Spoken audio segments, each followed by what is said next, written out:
আজকে বাংলায় অন্ধকারাচ্ছন্নময় পরিবেশ তৈরি হয়েছে। 26 দিন ধর্ণা করে 2 কিলো ওজন বাড়িয়েছিল সিঙ্গুরে। অনশন করলে লোকের ওজন বাড়ে? ওজন বাড়ে না, ওজন কমে। তিনি 26 দিন অনশন করেছিলেন। আমি তো সাক্ষী ছিলাম।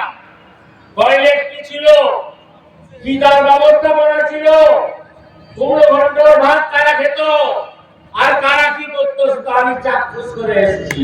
আর আমার দিদি সোনালী দি শুধু তার শপথ সঙ্গী থাকতো, সে তো প্রকাশ্যে মিডিয়ার কাছে বলছে, ইতিহাস তুলে ধরেছে। আর নয় মমতা ব্যানার্জির সরকার, চাই মোদীজির সরকার। এই খেজুরির মাটি নিকুঞ্জ মাইতির মাটি, আমার মাইতির মাটি। আপনারা কিন্তু বুঝবেন না আমাদের প্রতিজ্ঞাবদ্ধ ভুল।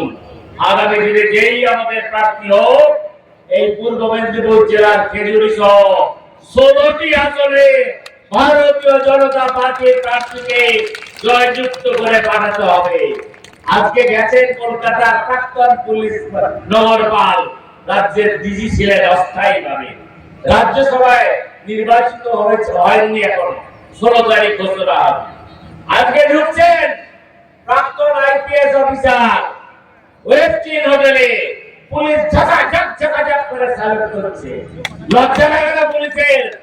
তোমরা সত্যমেব জয়তে যে কথায় বিশ্বাস করেছো, সেই সত্যমেব জয়তে, সেই সত্যমেব জয়তের অপমান করছো।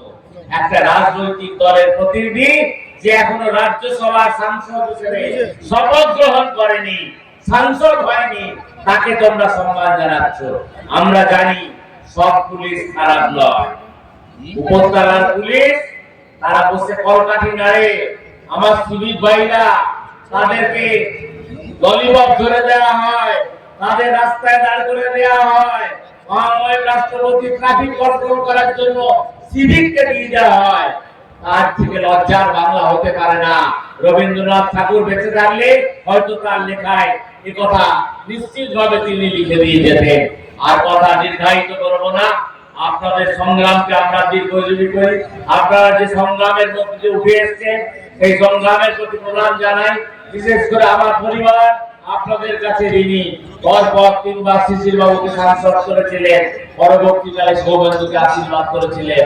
আগামী নির্বাচনে পদ্মফুলের প্রার্থীকে বিধানসভায় পাঠিয়ে আমি দায়িত্ব নিয়ে বলছি, 180 থেকে 90টি আসনে ভারতীয় জনতা পার্টির প্রার্থীরা জিতবে এবং সরকার আমরা গঠন করব।